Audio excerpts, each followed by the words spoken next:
பார்க்கலாம். ஒரு 1/2 kg வந்து சிக்கன் எடுத்திருக்கேன். அதில் 1 ஸ்பூன் மிளகாத்தூள், மஞ்சள் தூள் போட்டிருக்கேன், உப்பு, அப்புறம் தயிர் போட்டு ஒரு 1/2 hour இல்லை 1 hour நல்லா ஊற வச்சுருங்க.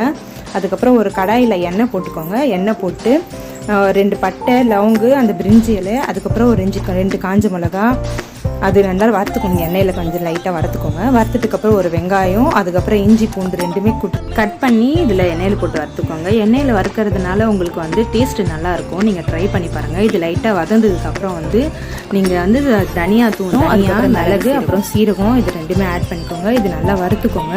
இது நல்லா இன்னும் கொஞ்சம் நல்லா கலர் சேஞ்ச் ஆகிற மாதிரி நல்லா வறுத்துட்டு இதோட வந்து கருவேப்பிலையும் ஆட் பண்ணிக்கோங்க.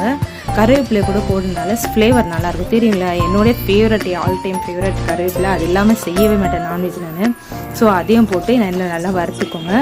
வறுத்துட்டு இதை ஆற வச்சுருங்க. அதுக்கப்புறம் ஒரு கடாய் வச்சுட்டு அதில் எண்ணெய் போட்டுக்கோங்க. ஆல்ரெடி போட்டிருக்கேன். அதனால ஒரு பட்டை, ஒரு லவங்கு, கொஞ்சோண்டு பிரிஞ்சலை சேர்த்துக்கோங்க.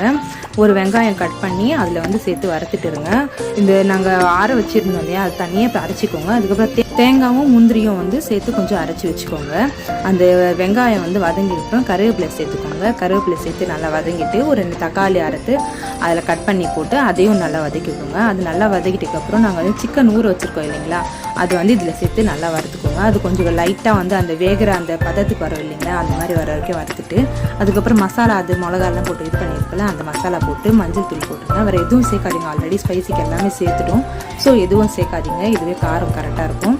அப்புறம் தேங்காய் அரைச்சி வச்சுருக்கேன், அதையும் சேர்த்து நல்லா கொதிக்க விட்டுருங்க. லாஸ்ட்டாக கொத்தமல்லி போட்டு இறக்கிடுங்க. சூப்பரான சிக்கன் கறி ரெடி. இந்த வீடியோ பிடிச்சா லைக் பண்ணுங்கள், ஷேர் பண்ணுங்கள், சப்ஸ்கிரைப் பண்ணுங்கள். பாய்.